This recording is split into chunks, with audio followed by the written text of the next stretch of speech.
Risuonatori in metallo o risuonatori in plastica? Che differenze portano al suono e alla resa dello strumento? Arrivo subito dopo l'intro.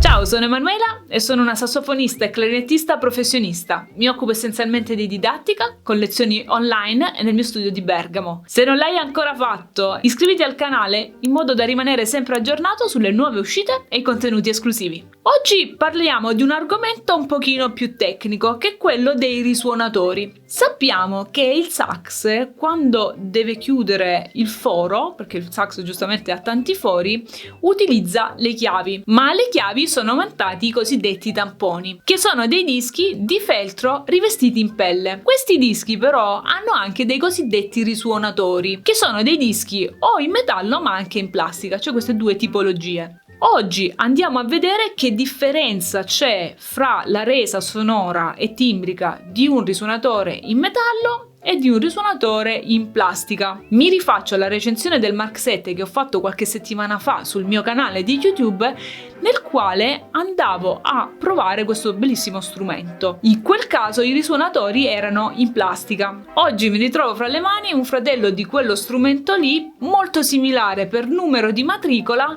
ma che è stato tamponato questa volta con dei risuonatori in metallo. Quindi andiamo a fare il confronto fra quel video e questo video.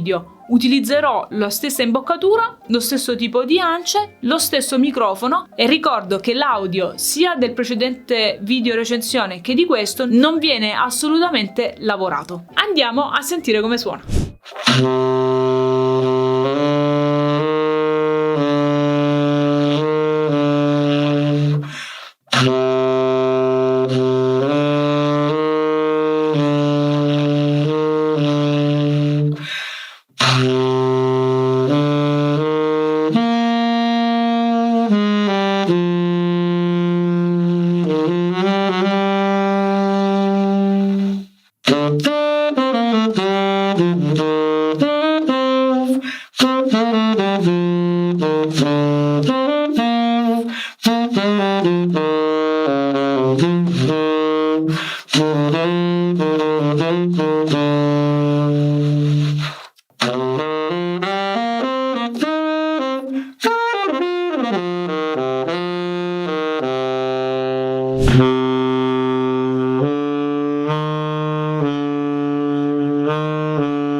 Come avrei potuto sentire, la differenza timbrica fra un tipo di risuonatore e l'altro c'è, indubbiamente c'è. Il risuonatore in plastica rende sicuramente il suono molto più scuro e timbrato, e ho notato che l'emissione nella prima versione, quindi con il risuonatore in plastica, era un pelino, ma non tanto, un pochino più resistente rispetto a questo. Questo strumento, che invece monta risuonatori in metallo, ha una risposta timbrica completamente diversa. Il suono è molto più dinamico e più aperto. Ho notato un grandissimo controllo sonoro e un'ottima proiezione che si riesce a modulare veramente con molta facilità. Quindi ovviamente la differenza fra un risuonatore in metallo e uno in plastica ovviamente c'è, e quando si va a far tamponare il proprio strumento è importante capire questa differenza ed esserne coscienti, perché altrimenti una volta che lo strumento è stato ritamponato poi giustamente rimane così. Quindi è molto importante sapere che cosa si vuole prima di tamponare lo strumento, perché ovviamente una volta che il lavoro è stato svolto poi rimarrà così per 5, 6 o 7 anni. Se ho un suono tendenzialmente chiaro e voglio scurirlo, il risuonatore in plastica potrebbe aiutarmi.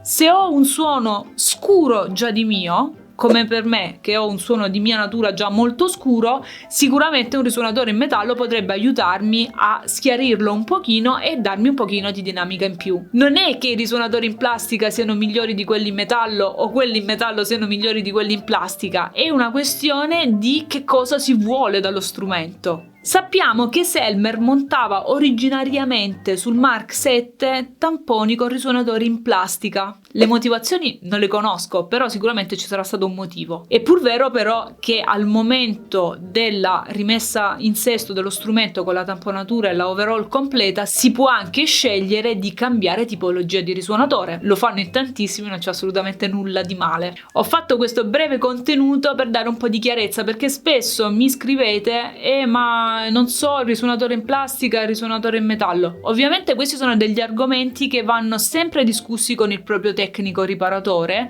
il quale, vedendo le caratteristiche dello strumento e anche del suonatore, può consigliare al meglio quella che è la tipologia più adatta. Pillola brevissima oggi, però sono sicura che potrà aiutare molti di voi. Io ti saluto, ti do appuntamento alla prossima recensione e ti dico ciao ciao!